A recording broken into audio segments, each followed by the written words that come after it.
ज्यांनी मला उमेदवारी दिली त्यांच्याच बरोबर मी संघर्षाच्या काळात उभा आहे, शब्दाचे पक्के असं आपण म्हणतो। मी इतरांप्रमाणे बेडूकुडी मारली असती तरी त्यांची हीच सगळी विधानं असती का? तुमचा काका राजकारणात नसतो, मी MBBS केलं, माझा काका कोणीतरी डॉक्टर होता म्हणून मला MBBS ची सीट मिळाली, नाही दिली कोणी, मी स्वतःच्या कष्टाने डॉक्टर झालो। म्हणजे माझा आज मी विधान ऐकलं राजकारणाचा पिंड नाही म्हणजे काय हो? तुमचा काका राजकारणात नसेल त्यांनी स्वप्नच बघायची नाहीत हो। मग या भाषणांची जी स्तुती होत होती ती आज टीका का होते?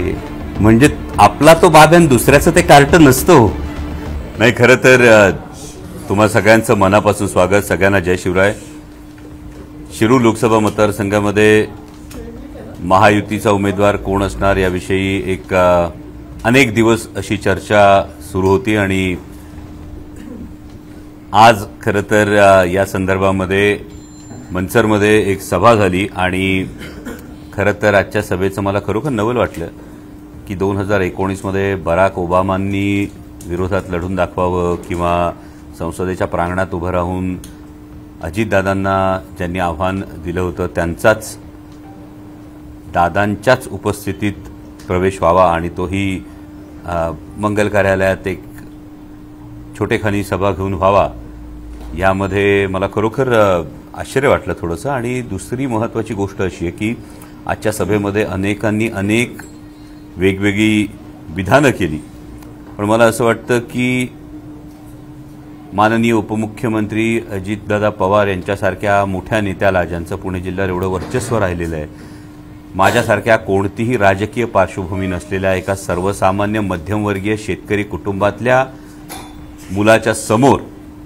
उमेदवार देताना इतक्या महिन्यांच्या प्रतीक्षेनंतरही उमेदवार आयात करावा लागतोय, इथं मला वाटतं आदरणीय शरदचंद्रजी पवार साहेबांच्या विचाराचा हा खरोखर विजय आहे।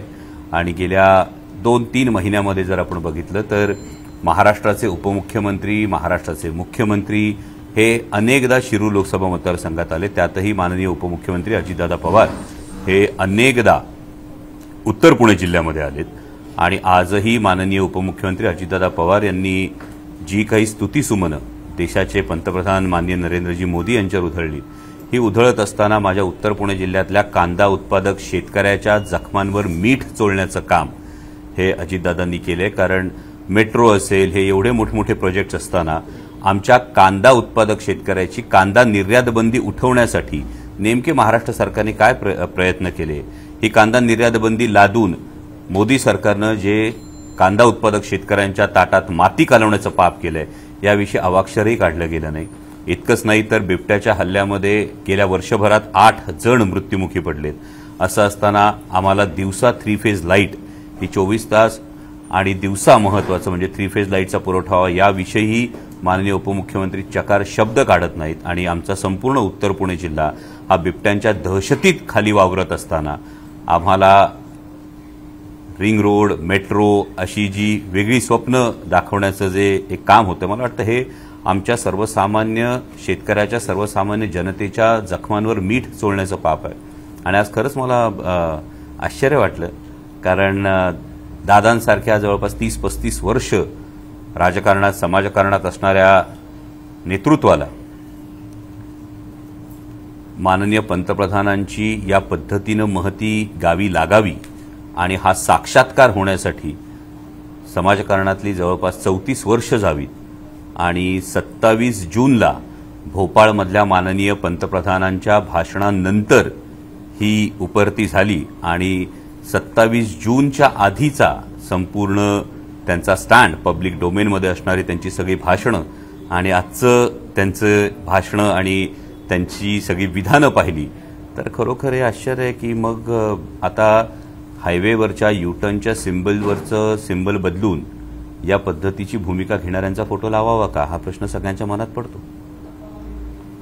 अजित पवार आज असं म्हणाले की ज्या पद्धतीनं आढळरावांवरती टीका होती की आढळरावांनी बेडोकुडी मारली, अजित पवार म्हणतात की अमोल कोल्हेंनी खरी बेडोकुडी मारलेली आहे, आधी ते शिवसेनेत होते, नंतर आमच्याकडे आले आणि मीच त्यांना उमेदवारी दिली, आता जर त्यांना बेडोकुडी मारायची असेल, आढळरावांची घरवापसी झालेली आहे, अमोल कोल्हेंना घरवापसी करायचं असेल तर मनसे किंवा शिवसेनेत जावं लागेल।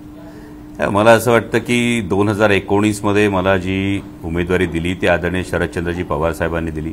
2014 ते 17 मी शिवसेनेमध्ये सक्रिय होतो. 2017 नंतर छत्रपती संभाजी महाराजांचा इतिहास हा 157 देशांमध्ये पोहोचावा यासाठी मी संपूर्ण, आपण सगळेजण याचे साक्षीदार आहात की त्यानंतर मी राजकीय व्यासपीठावरून पूर्णपणे अलिप्त होतो आणि त्यानंतर आदरणीय पवार साहेबांनी मला ही राष्ट्रवादी काँग्रेस पक्षाची उमेदवारी दिली. ज्यांनी मला उमेदवारी दिली त्यांच्याच बरोबर मी संघर्षाच्या काळात उभा आहे. ज्यांनी मला ही संधी दिली, माझ्यासारख्या शेतकऱ्याच्या पोराला संसदेत पाठवलं, त्या आदरणीय पवार साहेबांना बरोबर मी ठामपणे उभा आहे. मला वाटतं याला निष्ठा असं म्हणतात आणि या निष्ठेला महाराष्ट्राच्या मातीमध्ये, महाराष्ट्राच्या माणसांच्या मनामध्ये अनन्यसाधारण असं महत्त्व आहे. दादा असंही म्हणाले की तुमच्या निवडणुकीचा खर्च त्यांनी काढला की 3 मतदारसंघाचा खर्च मी केलाय आणि 3चा वळसे पाटलांनी केलाय, अशी त्यांनी पुष्टी दिली आहे त्यांच्या. मी राष्ट्रवादी काँग्रेस पक्ष जो आदरणीय शरदचंद्रजी पवार साहेबांनी स्थापन केला त्या पक्षाचा उमेदवार होतो आणि नेता म्हणून जर हे कर्तव्य केलं असेल तर मला असं वाटतं त्यामध्ये काही वावगं नाहीये.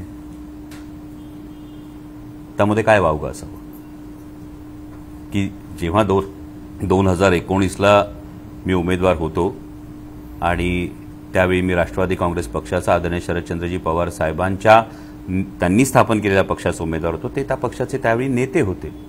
मी अजूनही त्याच ठिकाणी आहे. भूमिका कोणी बदलली आपण बघा. अजितदादांचा व्यक्तिशः तुमच्यावर इतका राग काय? मला वाटतं ते जास्त प्रेम आहे आणि कदाचित म्हणजे दादा खूप खरं बोलणारे नेते आहेत, शब्दाचे पक्के आहेत असं आपण म्हणतो. मग त्यांनी छातीवर हात ठेवून सांगावं की समजा जर मी इतरांप्रमाणे बेडुकुडी मारली असती तरी त्यांची हीच सगळी विधानं असती का? आज ते जे काही बोलले, जर मी त्यांच्यासोबत ही राहण्याची भूमिका घेतली असती तर त्यांची हीच विधानं असती का हो?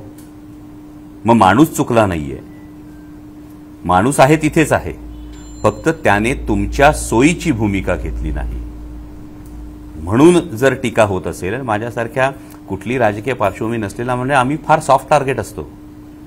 म्हणजे आम्ही शेतकऱ्याची पोरं असतो, आम्हाला कुठली, आमचा काका राजकारणात नसतो, आम्हाला कोणी सोन्याचा चमचा देऊन राजकारणात आणलेलं नसतं. मी जे काही केलंय, मी अभिनय करतो म्हणून मला सांगितलं जातं, मी स्वकर्तृत्वावर करतो ना. म्हणजे माझा काका कोणीतरी फार मोठा अभिनेता आहे म्हणून मला बोटाला धरून आणलं आणि मला अभिनेता केला असं नाही घडलं. मी स्वतःच्या कष्टाने केलंय. मी MBBS केलं, माझा काका कोणीतरी डॉक्टर होता म्हणून मला MBBSची सीट मिळाली नाही, दिली कोणी. मी स्वतःच्या कष्टाने डॉक्टर झालो.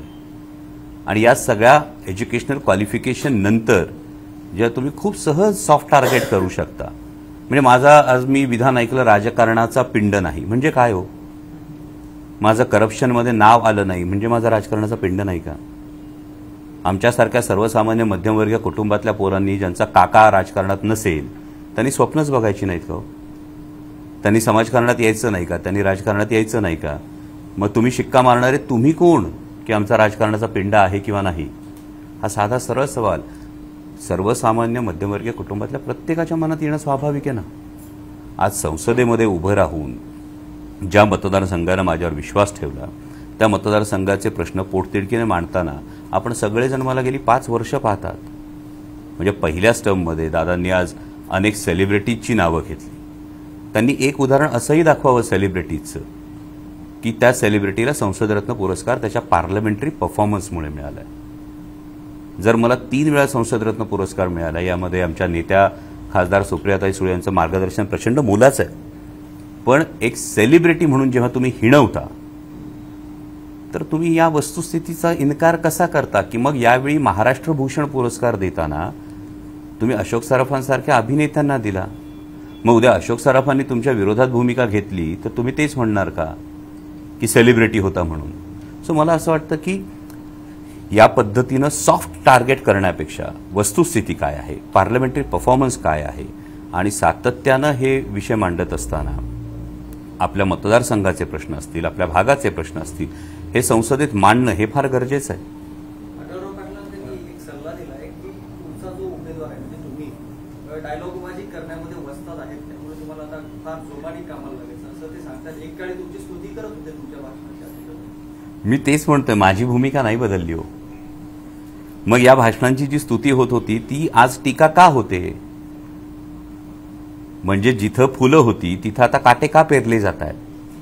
अभिनयाबद्दल तुम्ही बोलला तर अजितदादा असे म्हणाले की शिवाजी महाराजांची भूमिका तुम्ही केलेली छत्रपती संभाजी महाराजांची भूमिका तुम्ही भूमिका केली केली ना, तुम्ही जोरदार प्रचार करता, तुम्ही नथुराम गोडसेंची भूमिका केली, त्याच्या बाबतीत का नाही सांगत ते सांगा बरं. काँग्रेसचे कार्यकर्ते तुमचा प्रचार केला. हे विधान अजितदादा महायुतीच्या स्टेजवरून करणार का? जे आज दादांनी विधान केलं हे विधान दादा महायुतीच्या स्टेजवरून करणार का? माननीय पंतप्रधान आणि माननीय गृहमंत्री यांच्या उपस्थितीत दादांनी ठामपणे शिवशाहू फुले आंबेडकरांच्या विचाराचा जो उद्धार केला, जो उच्चार केला, ते करत असताना जी माझ्यावर टीका केली ही माननीय पंतप्रधान आणि माननीय गृहमंत्र्यांच्या उपस्थितीत करावी, मग ती भूमिका मांडा. हे बघा, एखादं जर विधान केलं गेलं तर ते सोयीनी केलं जाऊ नये. बरं, या संदर्भात शिळ्याकडीला ऊत आणण्याचा प्रकार आहे. 2016 मध्ये मी जो सिनेमा केला होता, जेव्हा मला स्वप्नतही पडलं, माहीत नव्हतं मी काय म्हणजे उद्या समाजकारणात येणारे, राजकारणात येणारे माहीत नव्हतं ना. मग 2016 साली जेव्हा ती भूमिका केली तेव्हा माझी काय नक्की परिस्थिती होती ही ज्यांना ठाऊक नाही त्यांनी याविषयी भाष्य करणं उचित नाही. आणि जर आपण विचारधारा आणि तत्व याच्यावर भाष्य करत असू, जर ते म्हणत असतील की काँग्रेस त्यांचा प्रचार करणार नाही, तर या विधानावर त्यांनी भारतीय जनता पक्षाच्या स्टेजवरून हेच विधान करावं. सर, आज नथुरामच्याबद्दल तुमची काय भूमिका आहे? तुम्हाला भूमिका केल्याचा पश्चाताप होतो का? हे बघा, या संदर्भामध्ये सगळं करून झालेलं आहे. या संदर्भामध्ये माझी भूमिका मी स्पष्ट करून झालेली आहे. आणि त्यानंतर या संदर्भातलं ज्याला आपण मी आळंदीला जाऊन या संदर्भातलं जे ज्याला आपण प्रायश्चित्त म्हणतो ते सुद्धा केलेलं आहे. त्यामुळे शिळ्याकडीला ऊत आणण्यापेक्षा मला असं वाटतं ही भूमिका केली किंवा नाही केली याच्यावर तुम्ही खासदार ठरवणार आहात का? गेल्या 5 वर्षांमध्ये तब्बल 19,500 कोटी रुपयांचे प्रकल्प हे शिरूर लोकसभा मतदारसंघामध्ये येत आहेत. याकडे आपण जास्त लक्ष देणं गरजेचं आहे. आज मला असं वाटतं की दादांनी खासगीतल्या काही गोष्टींचा उल्लेख केला. मग खासगीतल्या आपण सगळ्याच गोष्टी बोलूयात का? येणाऱ्या टप्प्यामध्ये या सगळ्या गोष्टी बोलल्या जातीलच. परंतु दादांनी मग खासगीमध्ये जेव्हा त्यांनी विधानसभेच्या सभागृहात छत्रपती संभाजी महाराज स्वराज्य रक्षक होते असं म्हटले आणि त्यानंतर भारतीय जनता पक्षाच्या कार्यकर्त्यांनी त्यांच्या प्रतिमांना जोडे मारण्याचं आंदोलन केलं होतं, तेव्हा दादांनी फोन करून खासगीत मला काय सांगितलं होतं हेही आपण दादांना विचारा. आणि त्यानंतर बाकी आत्ता त्यांच्या खांद्याला खांदा लावून जे पुढे पुढे आहेत हे सगळे कुठल्या बिळात लपून बसले होते? आणि त्यावेळी छत्रपती संभाजी महाराजांविषयीची जी निरक्षीर विवेकबुद्धीची भूमिका आहे हे करणारा व्हिडिओ माझा अजूनही पब्लिक डोमेनमध्ये आहे ना. मग आपण हेही खासगीतलं बोलू. मग शिवस्वराज्य यात्रेच्या वेळी खासगीत कोण कोण काय काय बोललं होतं हेही आपण सगळं पब्लिकली बोलू. आणि जर अशीच गोष्ट होती तर मला असं वाटतं की कसं होतं की एखादा विचार तुम्ही मनात सांगितला तर जे सातत्यानं एक गोष्ट समोर आणली जाते, मला असं वाटतं त्याचे पुरावे देऊन त्यांनी सांगावं. जर असं असेल तर मी पार्लमेंटमध्ये अनुपस्थित पाहिजे, बरोबर. जर माझा राजकारणाचा पिंड नाही आणि मी असं म्हणतो की नाही मला हे नाही करायचं, तर मी पार्लमेंटमध्ये अनुपस्थित पाहिजे. मी लोकांचे प्रश्न मांडणं सोडलेलं असलं पाहिजे. हे झालंय का कधी 5 वर्षात?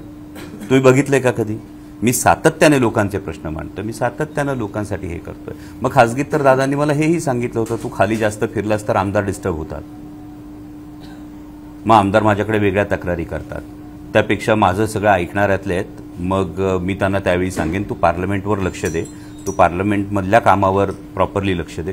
आज माझा पार्लमेंटरी परफॉर्मन्स बघा, अटेंडन्स बघा, 3 वेळा पहिल्याच टर्ममध्ये 3 वेळा संसद रत्न हा जो पुरस्कार मिळाला आहे, या संदर्भात तुम्ही रेकॉर्ड काढून बघा किती खासदारांना पहिल्याच टर्ममध्ये 3 वेळा संसद रत्न पुरस्कार मिळाला. मला असं वाटतं ही सगळी आकडेवारी जास्त बोलकी आहे. संसद रत्न मी पुसवी गेली, संसद रत्न मी पुसवी गेली. आढळराव पाटील असं म्हणतात मला देखील 2दा मिळालेलं आहे. ते चमनीत बसून वाटले जातात. खासगी कंपनी हा पुरस्कार देत असते. खासगी कंपनी. मला असं वाटतं की 15 वर्षांनंतर मला वाटतं की या संदर्भातलं थोडंसं गांभीर्य जर असतं तर 15 वर्षांच्या कारकिर्दीमध्ये हे किमान समजून घेतलं असतं की संसदरत्न पुरस्कार हा जो सुरू झाला याची संकल्पना भारतरत्न डॉक्टर APJ अब्दुल कलाम यांची आहे. इतकंच नाही तर संसदीय कार्यमंत्री जे असतात, संसदीय कामकाज मंत्री जे भारत सरकारचे असतात ते या निवड समितीचे अध्यक्ष असतात. आणि जर माननीय आढळरावांना असं वाटत असेल तर यावेळी माननीय मुख्यमंत्री एकनाथजी शिंदे यांचे चिरंजीव श्रीकांत शिंदे यांना सुद्धा संसदरत्न पुरस्कार मिळाला आहे. त्याविषयी त्यांचं तेच म्हणणं आहे का? म्हणजे आपला तो बाब्यान दुसऱ्याचं ते कार्ट नसतो. बरं, हे कसं असतं? हे जर असं असेल, असं त्यांना वाटत असेल, तर मला वाटतं की त्यांनी संसद टीव्हीचे सगळे ऑन रेकॉर्ड आहेत या गोष्टी. PRSच्या डेटावर आहे. मी किती प्रश्न विचारलेत, मी किती चर्चांमध्ये सहभागी घेतलाय, मी कशा पद्धतीने विषयांची मांडणी केलेली आहे, तर या सगळ्या गोष्टी ऑन रेकॉर्ड आहेत. त्यामुळे मला असं वाटतं की अशा पद्धतीचं विधान 3 टर्म ज्यांना शिरूर लोकसभा मतदारसंघातल्या जनतेनं निवडून दिलं होतं, कारण मला 3 वेळा पुरस्कार जो मिळाला, मी प्रामाणिकपणे सांगतो हा पुरस्कार डॉक्टर अमोल कोल्हेचा नाही, हा शिरूर लोकसभा मतदारसंघातल्या जनतेचा पुरस्कार आहे. माझ्या प्रत्येक पुरस्कारानंतरचं स्टेटमेंट पब्लिक डोमेनमध्ये आणि अशा पद्धतीने जर कोणी विधान करत असेल तर मला वाटतं तो त्या पुरस्काराचा नाही तर शिरूर लोकसभा मतदारसंघातल्या जनतेचा अवमान आहे. कारण त्यांचे प्रश्न मांडलेत, त्यांचा लोकप्रतिनिधी बोलतोय. दादा असं म्हणताय की ही निवडणूक जी आहे ती गावकी आणि भावकीवरती आणून ठेवली. ज्यांनी गावकी आणि भावकीवरती ही निवडणूक आणली त्यांना मी बघून घेतो. दादाने खेळात दमत दिलं. मला असं वाटतं की गावकी आणि भावकीचं आणि दादांच्या 2 याच्यामध्ये कॉन्ट्राडिक्शन आहे स्टेटमेंट्समध्ये. मग एकीकडे तुम्ही जनसंपर्क म्हणता, लोकांच्या संपर्कात किती आहे हे म्हणता, आणि दुसरीकडे हे गावकी भावकीचं नाही असं म्हणतं. ही 2 विधानं परस्पर विरोधी आहेत. मग हेच जर असेल तर कदाचित दादा या गोष्टी विसरले असतील की जेव्हा जेव्हा अवकाळीचा फटका बसला तेव्हा तेव्हा दादांबरोबर या संपूर्ण दौऱ्यामध्ये कोण होतं निसर्ग चक्रीवादळाच्या. तुमच्या पब्लिक डोमेनमध्ये तुमच्या रेकॉर्डवर आहेत सगळ्या या गोष्टी. कोरोनाच्या काळामध्ये ज्या सगळ्या बैठका व्हायच्या, या सगळ्या बैठकांना दादांच्या उजव्या बाजूला कोण बसलेलं असायचं तुम्ही सगळ्यांनी पाहिलेलं आहे. बरं, हे सगळं होत असताना कोविडच्या काळामध्ये मी दादांचं मनापासून आभार मानेन की त्याने आवर्जून सांगितलं की ही निवडणूक देशाचं धोरण ठरवण्यासाठी लोकसभेच्या दृष्टीने, लोकसभेचं काम हे देशाचं धोरण ठरवणं आहे. मग फॅबिफ्लू नावाची गोळी जी 105 रुपयाला आली, तिचं 40 रुपयांनी किंमत कमी करणारा खासदार मी आहे, तर दादांनी शाबासकी दिली पाहिजे. कारण जी गोळी 105 रुपयाला आली ती 40 रुपयाला आली. जेव्हा केंद्र सरकारचं कोविडच्या लसीच्या बाबतीमध्ये धोरण ठरलं नव्हतं तेव्हा सिरम इन्स्टिट्यूटच्या माध्यमातून 5 लाख नागरिकांचं लसीकरण करणारा मतदारसंघ शिरूर लोकसभा मतदारसंघ आहे. इतकंच नाही तर जेवढे डॉक्टर्स आहेत, DCHC असतील, कोविड सेंटर होती, DCHC होती आणि DHC होती, यातल्या किती DCHCला हे MD मेडिसिन डॉक्टर प्रत्येक वेळी उपलब्ध होते.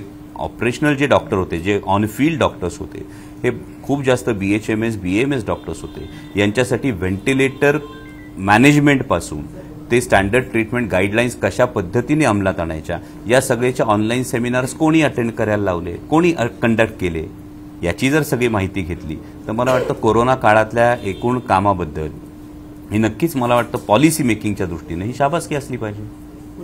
एकतर तुम्ही ठामपणे सांगताय की तुम्हाला संधी दिली ती पवार साहेबांनी संधी दिली, एकीकडे दादा सांगतायत की नाही अमोल कोल्हेंना मी शोधून काढलं आणि मी त्यांना पुढे आणलं. याला जोडून दादा असे म्हणाले की मुंबईच्या घरी मी तुम्हाला त्यांनी बोलवून घेतलं, तुम्हाला उद्धव ठाकरेंचे फोन येत होते, तुमचा फोन देखील दादांनी काढून घेतला आणि दादांनी तुम्हाला उमेदवारी दिली. यामध्ये मग दादांनी हे सांगावं मी दिल्लीला कशाला गेलो होतो. आणि मी प्रामाणिकपणे जेव्हा सांगतो ही पवार साहेबांनी ही दिलेली उमेदवारी शिरूर लोकसभा मतदारसंघामध्ये माझ्या मायबाप जनतेनं पवार साहेबांचा उमेदवार म्हणून मला आशीर्वाद दिलाय. आजही आदरणीय शरदचंद्रजी पवार साहेबांचं आमच्या एकूणच सगळ्या पुणे जिल्ह्यासाठी असणारं, महाराष्ट्रासाठी असणारं योगदान हे प्रत्येक जण जाणतोय. आणि जर असं असेल तर मग आत्ताची परिस्थिती वाईट आहे. त्यावेळीची परिस्थिती बघा 2019ला जेव्हा पवार साहेब पाठीशी होते तेव्हा जर आपण हे विधान काही काळासाठी खरं मानलं तर त्यावेळी दादांमध्ये एवढी ही ताकद होती की ते बोलवून उमेदवारी देऊ शकत होते. आत्ता मात्र त्याच दादांना दिल्लीच्या वाऱ्या कराव्या लागतात, नागदुऱ्या काढाव्या लागतात. हा फरक आहे ना तुमच्यासमोर, त्यांनी सांगितला. पवार साहेबांनी संधी दिली, मी मान्यच करतो ना.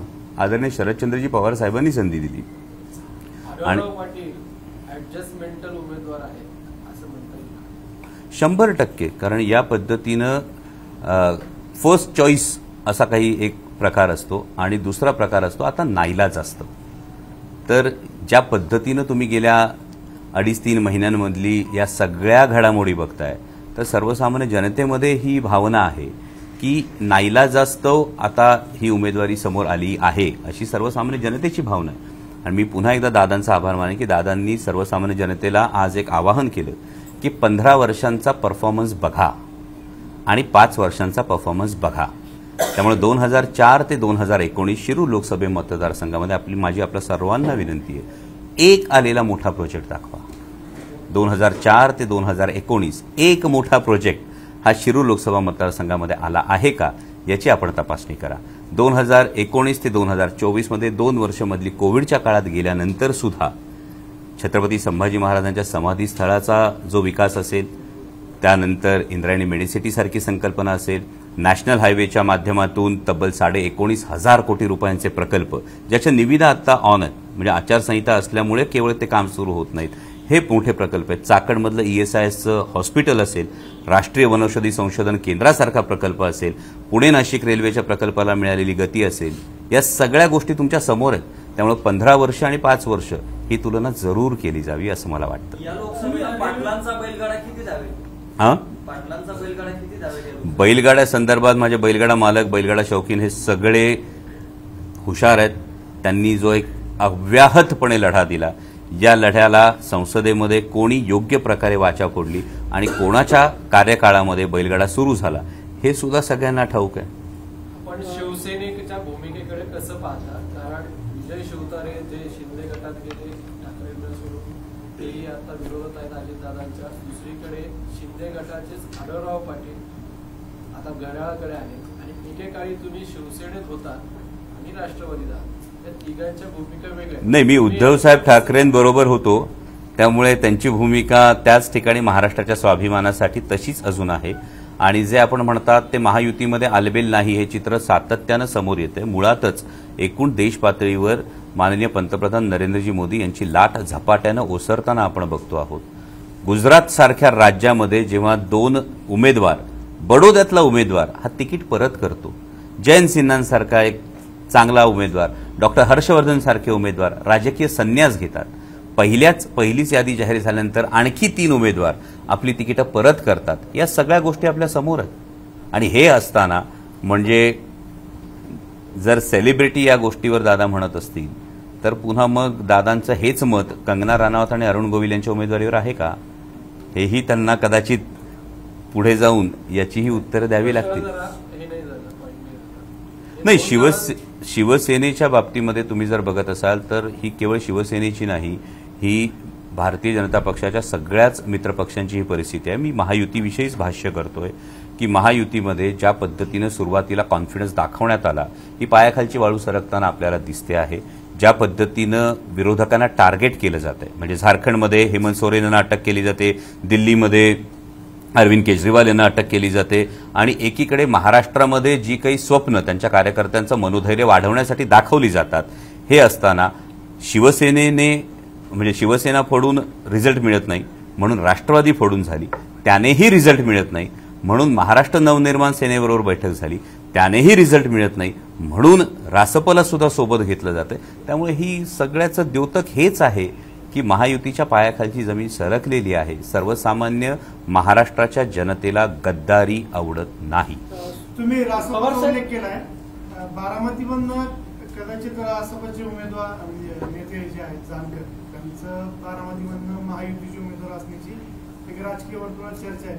कसं पाहता? कारण अजितदादांचं एवढा बऱ्याच दिवसांपासून, जवळपास 4 महिन्यापासून कॅम्पेन चालू आहे सुमित्रा वहिनीसाठीचा, तर ह्यावर तुम्ही कसं पाहता? मला वाटतं तुमचा हा प्रश्न दादांच्या नेतृत्वावर प्रश्नचिन्ह निर्माण करणार आहे.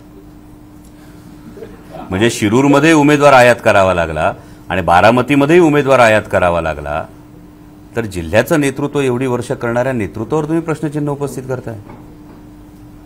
तो त्यांचा अंतर्गत प्रश्न आहे, त्यावर मी कसं भाष्य असं म्हणतायत की पक्ष चोरला, पक्षाचं चिन्ह चोरलं.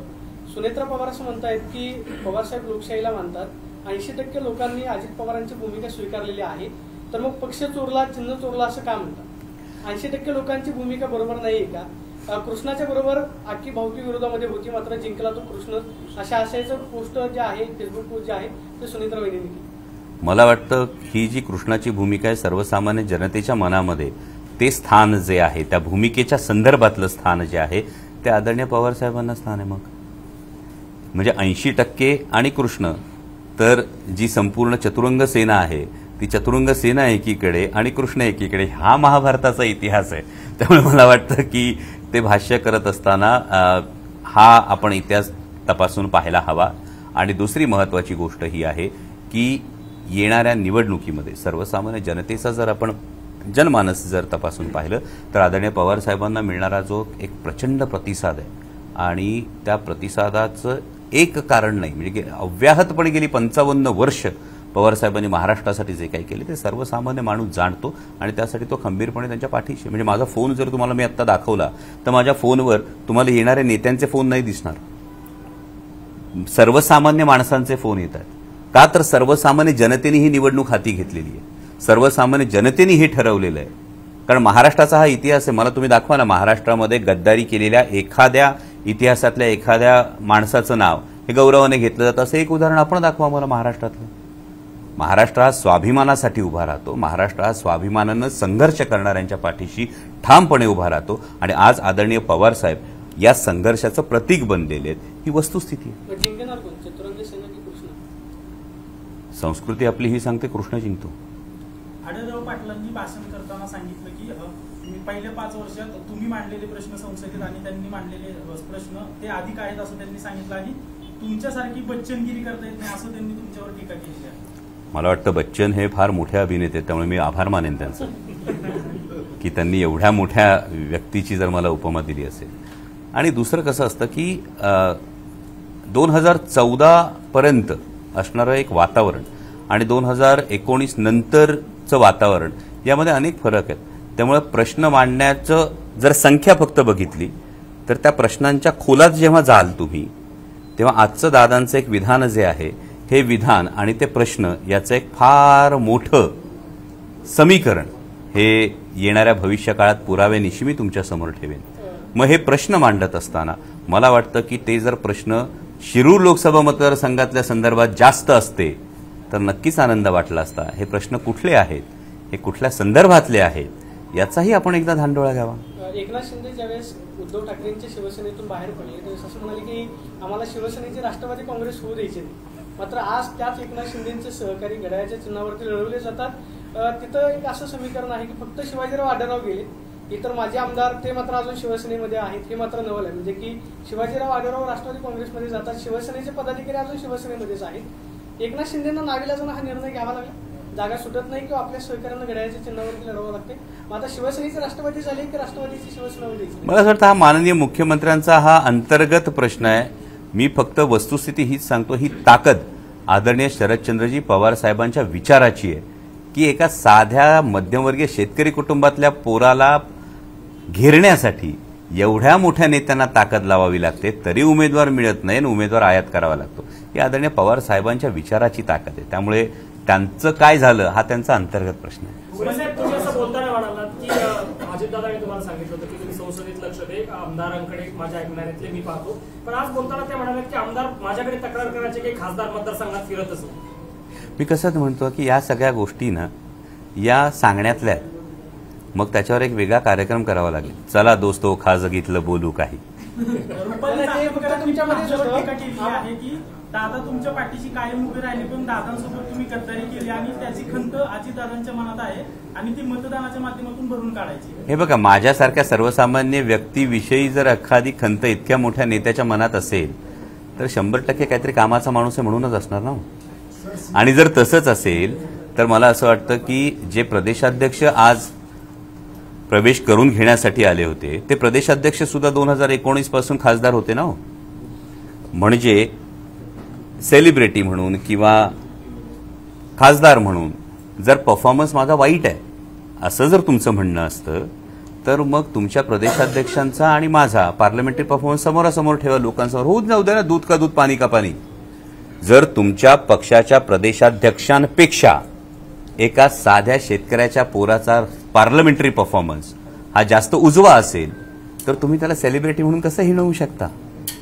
अजितदादा जर असेच बोलत गेले तर तुम्ही जे म्हणाल माझ्याकडे भरपूर आहे, खासगी बोललेलं दादा माझ्याकडे भरपूर आहे, तर तुम्ही भविष्यात बोलणार का प्रचारात? हे बघा, हा एक संकेत कायम पाळला जावा की यामध्ये कोण खासगीत काय बोललं आणि ते बाहेर काढणं हे खरं तर योग्य नाही, उचित नाही. आपण या संदर्भामध्ये सर्वसामान्यांच्या प्रश्नांविषयी जास्त बोलणं गरजेचं आहे. माझा कांदा उत्पादक शेतकरी अडचणीत त्याविषयी बोलूया ना आपण काहीतरी. मग आज जे काही प्रश्न मांडले गेले, कळमुडीच्या धरणाचा प्रश्न मांडला गेला, चासकमांच्या धरणाचा प्रश्न मांडला गेला, पुणे रिंग रोडचा प्रश्न मांडला गेला, का एवढी वर्ष प्रश्न सुटला नाही? प्रश्न आहेच ना. शिवसंस्कार सृष्टीचा प्रोजेक्ट का मार्गी लागला नाही? छत्रपती संभाजी महाराजांच्या समाधी स्थळाचा प्रोजेक्ट, छत्रपती संभाजी महाराजांचं समाधी स्थळ 334 वर्ष तिथं आहे. 334 वर्ष ते समाधी स्थळ असताना त्याची मागणी 2019 नंतरच व्हावी, का व्हावी? मग 2004 ते 2019 या 15 वर्षाच्या काळामध्ये माजी खासदारांनी किती निधी त्याला दिला? बरं, जे पालकमंत्री पुणे जिल्ह्याचे अनेक वर्ष होते त्यांनी त्या समाधी स्थळाकडे का अक्षम्य दुर्लक्ष केलं? याची उत्तरं नको मागायला. मला वाटतं आपण या प्रश्नांवर जास्त बोललं पाहिजे. इंद्रायणी मेडिसिटी सारखा प्रकल्प का अजूनही त्याला गती दिली जात नाही? जेव्हा आपण पक्षविरहित विकासाच्या बाबतीत बोलतो तर मग जसं तुम्ही खासगीत म्हणालात तशा अनेक गोष्टी आहेत ना. हे प्रकल्प मार्गी लावायचे असतील तर नियम आणि अटी लागू. तर या खासगीतल्या नियम आणि अटी खासगीतल्या गोष्टी आहेत हो. पुणे नाशिक सेमी हायस्पीड रेल्वेची पहिली बैठक कधी झाली हे दादा विसरलेत का? 2018ला डीपीआर तयार होता, पब्लिक डोमेनमध्ये नोटिंग आहे. मंत्रालयात दादांच्या दालनामध्ये बैठक किती साली कुठल्या तारखेला झाली याचं नोटिंग आहे. माननीय तेव्हा रेल्वे मंत्री पियुष गोयल होते, त्यांच्याकडून प्रिन्सिपल अप्रुव्हल ऑफ फायनान्शियल ऍक्टिव्हिटीला मंजुरी कधी आली? पब्लिक डोमेनमध्ये डॉक्युमेंट्स आहेत. मग हे का नाही झालं 15 वर्ष? हा प्रश्न तर विचारायला हवा. त्यामुळे खासगीत काय बोललं यापेक्षा महत्वाची गोष्ट ही आहे की सर्वसामान्यांचे प्रश्न सोडवण्याच्या दृष्टीने आपण काय केलंय. आज दुधाच्या बाबतीमध्ये 10 रुपयाचा दूध दर पडलेला आहे, 10-12 रुपयांनी दूध दर पडलेला आहे. परवा रोहित पवारांनी आदिवासी भागातल्या दूध उत्पादकांच्या संदर्भामध्ये आणि तिथल्या एका याचा उल्लेख जो केला त्या संदर्भात भाष्य होणं गरजेचं आहे ना. माझा सर्वसामान्य दूध उत्पादक शेतकरी, जेव्हा आपण पुणे जिल्ह्याविषयी बोलतो, मी वारंवार ही गोष्ट सांगतो, आपण आवर्जून याचा एक धांडोळा घ्या. 10 रुपयांनी दूध दर पडतो. सर, पुणे जिल्ह्याचं कलेक्शन 26 लाख लिटर दिवसाचं आहे. म्हणजे पुणे जिल्ह्याचं नुकसान 2,60,00,000 रुपयाचं दिवसाचं आहे. बरं, हे नुकसान सर्वसामान्य दूध उत्पादक शेतकऱ्याचं होतं ना. मग 2,60,00,000 दिवसाचं नुकसान, महिन्याचं नुकसान 80 कोटी, गेले 12 महिन्यात झालेलं नुकसान 960 कोटी. 960 कोटी रुपयांचं जे नुकसान आहे हे माझ्या दूध उत्पादक शेतकऱ्याचे. तुम्ही त्याला रोज स्लो पॉइझनिंग करत रोज त्याला कुरतडताय. आणि पुणे जिल्हा नियोजनचं बजेट 1,000 कोटी रुपयांचं आहे. आपण कुठल्या विकासाच्या गप्पा मारतो आहोत? त्यामुळे मला असं वाटतं हे सर्वसामान्यांचे प्रश्न आहे. माझा दुधाचा प्रश्न आहे, माझा कांद्याचा प्रश्न आहे, माझा बिबट्याचा प्रश्न आहे, शहरी भागातल्या नागरीकरणाचे हे प्रश्न आहेत. तर हे इतकी वर्ष का मार्गी लागले नाहीत याचीही उत्तरं असायला हवी. पुणे रिंग रोडचा डीपीआर केव्हा होता? का एवढी वर्ष लागली? खेडचा विमानतळ गेला, कुणामुळे गेला? इंद्रायणी मेडिसिटी प्रकल्प केव्हा मांडला गेला होता? त्याला एवढी दिरंगाई का झाली? शिवसंस्कार सृष्टीचा प्रकल्प माननीय अजितदादांच्या दालनामध्ये केव्हा बैठक झाली? 7 वर्षात ब्रेक इव्हन होणारा प्रकल्प आहे, सेल्फ सस्टेनिंग प्रकल्प आहे. का त्याला गती देण्यात आली नाही? छत्रपती संभाजी महाराजांच्या स्मारकाचा जो प्रकल्प आहे याची मांडणी कधी झाली? त्याची निविदा 6-6 महिने का थांबवून ठेवण्यात आली? छत्रपती संभाजी महाराजांच्या विकास आराखड्याचं भूमिपूजन होत असताना कुठल्याही शिवशंभू भक्ताला ही किमान ही गोष्ट याची जाणीव असावी की आपण छत्रपती संभाजी महाराजांच्या समाधीस्थळावर जातोय आणि त्या ठिकाणी छत्रपती संभाजी महाराजांचा कुठेही उल्लेख साध्या फ्लेक्सवर पण नसावा, फक्त राजकीय त्याचा इव्हेंट व्हावा. हे प्रश्न जास्त महत्वाचे आहेत असं मला वाटतं. दादांना उमेदवार आयात करावा लागला आहे, पण तुमची किंवा पक्षाचे इतर जे काही उमेदवार आहेत ते जागा वाटप होऊन उमेदवारी कधी झाली? मला वाटतं हा प्रश्न आपण महायुतीला जास्त लवकर विचारला पाहिजे. कारण महाविकास आघाडीमध्ये या ज्या काही गोष्टी आहेत या गोष्टी अंतिम टप्प्यात आल्यात हेही आपल्याला दिसतं आणि आज उद्याकडे या गोष्टी जाहीर होतील. अहो, मी फार साधा लहान कार्यकर्ता आहे. मी तुम्हाला तेच म्हणतो, आव्हान मोठ्यांनी द्यायचं असतं. आमच्यासारख्या सर्वसामान्य मध्यमवर्गीय पोरांनी लढायचं असतं. फक्त आव्हानं देण्याची कामं मोठ्या लोकांची असतात, मोठ्या नेत्यांची असतात. मी महाराष्ट्राच्या स्वाभिमानासाठी लढतो, मी माझ्या शेतकऱ्यांच्या प्रश्नासाठी लढतो. मी कुणाच्या विरोधात लढण्यासाठी नाहीच आहे. माझ्या कांदा उत्पादक शेतकऱ्याची कांदा निर्यात बंदी उठली पाहिजे, माझ्या बिबट्याचा प्रश्न सुटला पाहिजे, माझ्या तरुणांच्या रोजगाराचा प्रश्न सुटला पाहिजे, यासाठी लढतो. मी कुठं कुणाच्या विरोधात लढायला झालो? मला वाटतं ही लढाई महाराष्ट्राच्या स्वाभिमानाच्या विरोधात जे कोणी ज्या शक्ती काम करतात आणि त्या पद्धतीनं गद्दारी केलेले एक टोळी करून स्वतःच्या स्वार्थासाठी महाराष्ट्राच्या प्रश्नांना बगल देत आहेत, या सगळ्यांच्या विरोधात सर्वसामान्य महाराष्ट्राच्या जनतेची लढाई. दादासाहेब दादांचं आणि तुमचं जे खात्रीत बोललं जातं असं तुम्ही इशारा दिलाय, कदाचित त्यांच्या काही नेत्यांना जोगमोड सुद्धा होऊ शकते, ते सस्पेन्स कशाला ठेवताय लगेच काय बोलले दादांनी आज बरंचसं खासगीतलं सांगितलं.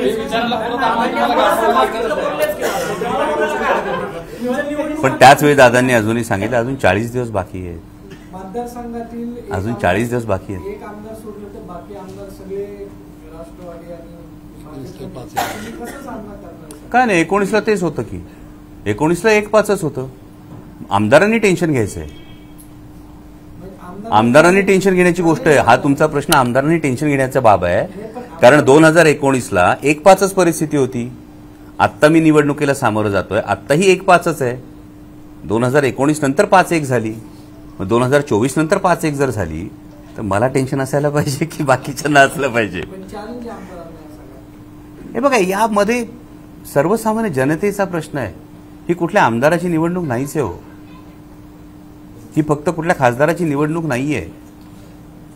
मी प्रामाणिकपणे तुम्हाला सांगतो की ज्या पद्धतीनं देशाचं राजकारण बदलतंय, देशाचं राजकारण ज्या टप्प्यावर आहे, मला सांगा ना, या सगळ्या भूमिका 27 जूनपर्यंत काय होत्या हो? मग 27 जूनला असा काय चमत्कार घडला भोपाळमध्ये? त्यानंतर भूमिका बदलल्या गेल्या, झालंय की नाही झालंय? मायबाप जनता बघते ना हे. त्याच्या आधी 26 जूनपर्यंतचं सगळ्यांचं म्हणणं वेगळं आहे, 27 जून नंतरचं भूमिका वेगळी आहे. या ज्या गोष्टी बदलल्यात हे मायबाप जनता बघते, त्यामुळे जनता ठरवणार. मग आमदारांनी कामं केलीत का? या आमदारांनी कामं केलीत का? तुम्ही म्हणताय की डुलक्याचा प्रश्न असा जुन्नरचा आहे किंवा इतर इंद्रायणीचा प्रश्न म्हटलं तर ते लांडगेंचा मतदारसंघात किंवा इतर प्रश्न त्यांनी मग प्रश्न सोडवले नाही असं मला वाटतं, असं म्हणायचं. प्रश्न समोर आहेत हे मला दिसतंय. बिबट प्रजनन नियंत्रणाच्या संदर्भात मी डीजी फॉरेस्टना भेटल्यानंतर त्यांनी प्रस्ताव महाराष्ट्र सरकारकडून मागवला होता. यामध्ये जुन्नर फॉरेस्ट विभागाने प्रस्ताव दिला होता. त्यानंतर महाराष्ट्रातले नेते अनेकदा दिल्लीला गेले, पण बिबट प्रजनन नियंत्रणाचा प्रस्ताव मात्र दिल्लीला गेला नव्हता. मी आत्ता माननीय मुख्यमंत्र्यांना पत्र लिहिलं, तोपर्यंत तरी गेलेला नव्हता. केरळमध्ये जेव्हा आपण आपल्या भागामध्ये, मी राज्य शासनाचं बोलतो, आपण केंद्र शासन राज्य शासन डिफरन्शिएट जर केलं तर केरळसारखं राज्य हत्ती आणि मानवाच्या संघर्षामध्ये राज्य आपत्ती घोषित करू शकतं. माझ्या बिबट प्रवण क्षेत्रामध्ये राज्य आपत्ती का नाही घोषित होतो? राज्य सरकारचं काम नाहीये? माझी माणसं नाहीयेत का? मी बिबट्याच्या दहशतीखाली राहायचं? मतदान विकास होतो, या सगळ्या गोष्टी ऐकताना आम्हाला ज्या बिबट्याच्या दहशतीखाली राहावं लागतं त्याच्यावर कोण बोलणार आहे? प्रश्न हेच आहेत आणि हे प्रश्न घेऊन आपण भांडतो. आमदार कमी पडले असं म्हणायचं? जे समोर आहे ते मी तुमच्या समोर मांडतोय. खासदार कमी पडले का? मागच्या 5 वर्षात जे खासदार होते तेही कमी पडले का? मग हे प्रश्न सोडवले. सर, मी पुन्हा म्हणालो, राज्य शासन केंद्र शासन, मी तेच म्हणतो. करेक्ट. मी त्याच प्रश्नांवर तुम्हाला बोट ठेवलेलं आहे. या 2.5 वर्षांमध्ये खासदारांनी जे प्रश्न मार्गी लावले, आज पुणे नाशिक सेमी हायस्पीड रेल्वेच्या संदर्भामध्ये किती प्रश्न मार्गी लागलेला आहे. आज रेल्वे बोर्डाची मंजुरी मिळाली, नीती आयोगाची मंजुरी मिळाली, एक्सपान्शन कमिटीची मंजुरी मिळाली आणि फायनल कॅबिनेट अप्रुव्हलला प्रोजेक्ट केला. इथे खासदार कमी पडले. नॅशनल हायवेच्या माध्यमातून 19,500 कोटीचा प्रोजेक्ट आला, इथे खासदार कमी पडले. राष्ट्रीय वनौषधी संशोधन प्रकल्पाला प्रिन्सिपल अप्रुव्हल आलं, त्याचा डीपीआर सावित्रीबाई फुले पुणे विद्यापीठानं मंजूर केला. माझ्या आदिवासी भागात क्रांती होणारा हा प्रोजेक्ट आहे, आता आयुष मंत्रालयाकडे अप्रुव्हलला गेलेला आहे. याच्यात खासदार कमी पडले. मी तुम्हाला हाच प्रश्न विचारतोय. केंद्र शासनाच्या बाबतीमध्ये जिथे मांडणी करणं आहे, जिथे भांडणं आहे, जिथे प्रश्न मांडणं आहे, हे जे खासदारांचं काम आहे हे मी प्रामाणिकपणे केलेलं आहे आदरणीय पवारसाहेबांच्या मार्गदर्शनाखाली. हेच तुम्हाला सांगतो. मागच्या 5 वर्षात दोन्ही मुख्यमंत्री आणि दोन्ही उपमुख्यमंत्री त्यात अपयशी ठरले. कोण? उद्धव ठाकरे, एकनाथ शिंदे, अजितदादा पवार. सुरुवातीला महाविकास आघाडीच्या 2.5 वर्षांमध्ये कोविडचा हा काळ होता, हे आपण 100% आपल्या सगळ्यांना ठाऊक आहे. त्यानंतरच्या काळामध्ये ज्या पद्धतीनं या प्रश्नांची सोडवणूक व्हायला हवी होती, कांदा निर्यात बंदी, सांगा ना तुम्ही कोण अपयशी पडलो? नाहीये का हे अपयश महाराष्ट्र सरकारचं? 40 रुपयाला जाणारा कांदा आज ऑन अन ॲव्हरेज, मी 10 वेळा ही गोष्ट सांगून झाली, 12 टन कांदा निघतो एका एकरात. 2 एकराचा माझा शेतकरी असतो. 30 रुपये किलो मागे गेले ना सर, 7,60,000 रुपये गेलेत त्या माणसाचे, माझ्या कांदा उत्पादक शेतकऱ्याचे. मग नाही अपयशी सरकार? नाही सांगू शकत महाराष्ट्र सरकार ही गोष्ट? ही व्यथा आहे माझ्या कांदा उत्पादक शेतकऱ्याची. प्रवेश केलाय, मात्र त्यांचे समर्थक तुमच्या पक्षात प्रवेश करणार आहे. माजी आमदार देखील तुमच्या संपर्कात येतील. सर सगळ्याच गोष्टी सांगून केल्या तर मजा काय त्यामध्ये. थोडा जोर का धक्का धीरे से लगने लगो. या आमदारांनी तुम्हाला काम करून दिलं नाही असं म्हणायचं. हा या आमदारांनी काम हे बघा, संसदेमध्ये जे काम करणं गरजेचं आहे हे मी माझं काम केलं, हे मी आपल्या समोर मांडलंय. यांनी काम करून दिलं की नाही? मी माझं काम, हे बघा, राज्य शासनाच्या अखत्यारीतल्या गोष्टी वेगळ्या आहेत, केंद्र शासनाच्या अखत्यारीतल्या गोष्टी वेगळ्या आहेत. राज्य शासनाच्या अखत्यारीतल्या गोष्टींमध्ये मी लुडबुड करण्याचं कारण नाही. केंद्र शासनाच्या अखत्यारीतल्या गोष्टी ज्या मी मार्गी लावल्यात मी तुमच्या समोर ठेवलेल्या आहेत. त्यामुळे यांनी करू दिलं की नाही, त्यांनी करू दिले की नाही, यापेक्षा माझी जी जबाबदारी होती मी योग्य पद्धतीने पार पाडली. शिरूरमध्ये घड्याळ चालणार की तुतारी वाजणार? तुतारी महाराष्ट्राच्या स्वाभिमानाची आहे, शेतकऱ्यांच्या अस्मितेची आहे, तरुणांच्या भविष्याची आहे आणि छत्रपती शिवाजी महाराजांचा हा आपला महाराष्ट्र आहे. त्यामुळे महाराष्ट्रात सगळीकडे तुतारी वाजणार, स्वाभिमानाची मशाल पेटणार आणि त्याला बळकट हात साथ देणार. एबीपी माझा, उघडा डोळे बघा नीट.